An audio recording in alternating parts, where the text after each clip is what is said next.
بخاری و مسلم میں بنی اسرائیل کے قاتل کا واقعہ نقل کیا گیا ہے۔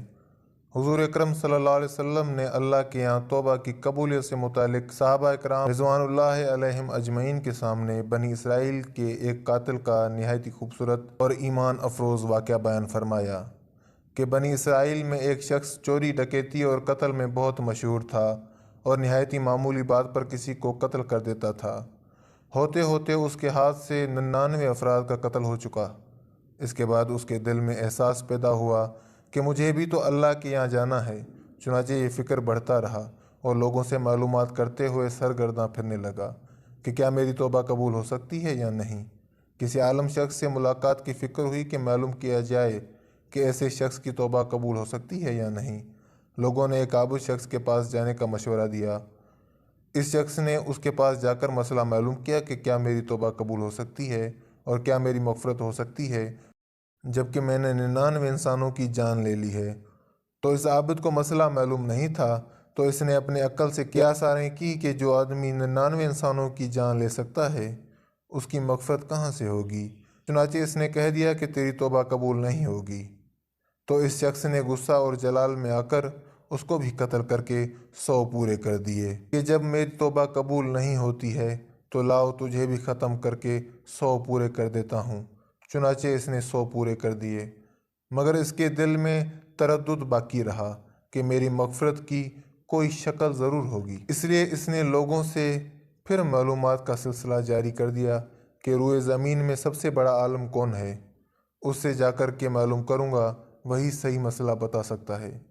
آخر لوگوں نے اس کو بتلایا کہ فلاں جگہ ایک عالم رہتا ہے، اس سے جا کر معلوم کرو۔ چنانچہ اس نے اس عالم صاحب کے پاس جا کر اپنی زندگی کی کارگزاری سنائی اور 100 آدمیوں کو کس طرح سے قتل کیا ہے سارا کارنامہ سنا کر معلوم کیا کہ اب بتلائیے کہ میری توبہ قبول ہو سکتی ہے یا نہیں۔ کیا اللہ کے یہاں مجھ جیسے گناہ گار کے لیے بھی مغفرت کا کوئی خانہ ہے؟ تو اس عالم صاحب کو چونکہ علم تھا تو اس نے بتلایا کہ تیرے گناہ معاف کرنے میں اللہ کے یہاں کیا رکاوٹ ہے۔ اللہ کی رحمت کا سمندر تجھ جیسے گناہ گاروں کے گناہوں سے بہت بڑا اور بہت وسیع ہے۔ چنانچہ اس عالم صاحب نے مشورہ دیا کہ تم فلاں جگہ سفر کر کے جاؤ، وہاں کچھ اللہ کے بندے رہتے ہیں، ان کا مشغلہ صرف اللہ کی عبادت ہے، ان کے ساتھ مل کر اللہ کی عبادت کرو، نادم ہو کر اپنے گناہوں کی معافی مانگو، انشاءاللہ تعالیٰ تمہاری مغفرت ہو جائے گی۔ جب اس شخص نے آدھا راستہ طے کر لیا تو ملک الموت آ گئے اور اس کی موت ہو گئی۔ اب اس کی روح لے جانے کا مسئلہ کھڑا ہوا۔ آسمانوں سے رحمت کے فرشتے بھی آئے اور عذاب کے فرشتے بھی۔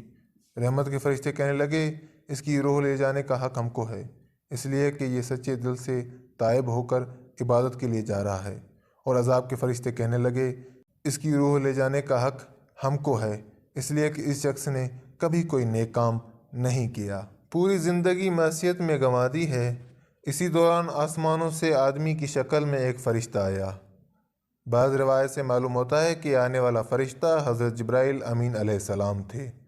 چنانچہ اس فرشتے نے تشریف لا کر ان دونوں طرح کے فرشتوں کے درمیان یہ فیصلہ کیا کہ دونوں طرف کی مسافت ناپ کر کے دیکھ لو کہ جہاں سے آ رہا ہے وہاں کی مسافت قریب ہے یا جہاں جا رہا ہے وہاں کی مسافت، لہٰذا جہاں کی مسافت قریب ہو اس شخص کو وہاں والوں میں شمار کر دیا جائے۔ چنانچہ دونوں طرف کی زمین ناپ کر کے دیکھی گئی تو جہاں جا رہا تھا وہاں کی مسافت جہاں سے آ رہا تھا اس کے مقابل میں صرف 1 پالشت قریب ہے۔ چنانچہ فیصلہ ہوا کہ مقام معصیت سے مقام عبادت صرف 1 پالشت قریب ہے، اس لیے رحمت کے فرشتوں کو اس کی روح لے جانے کا حق ہوگا۔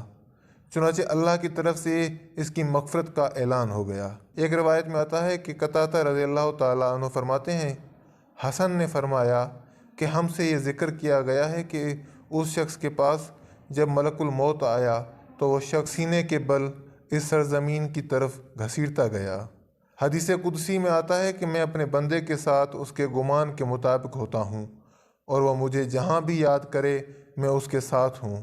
بخدا اللہ تعالیٰ اپنے بندے کی توبہ سے اس سے زیادہ خوش ہوتا ہے جتنی خوشی تم میں سے کسی ایسے شخص کو ہوتی ہے جس کا جانور بیابان میں گم ہو کر بھی اسے مل جائے، اور جو شخص ایک بالش میری طرف آتا ہے میں ایک ہاتھ اس کے قریب ہو جاتا ہوں، اور جو شخص ایک ہاتھ میری قریب آتا ہے میں اس کے ایک باہ پھیلائے ہوئے دونوں ہاتھوں کے درمیان کی مسافت قریب ہو جاتا ہوں، اور جب وہ میری طرف چل کر آتا ہے تو میں اس کی طرف دوڑ کر آتا ہوں۔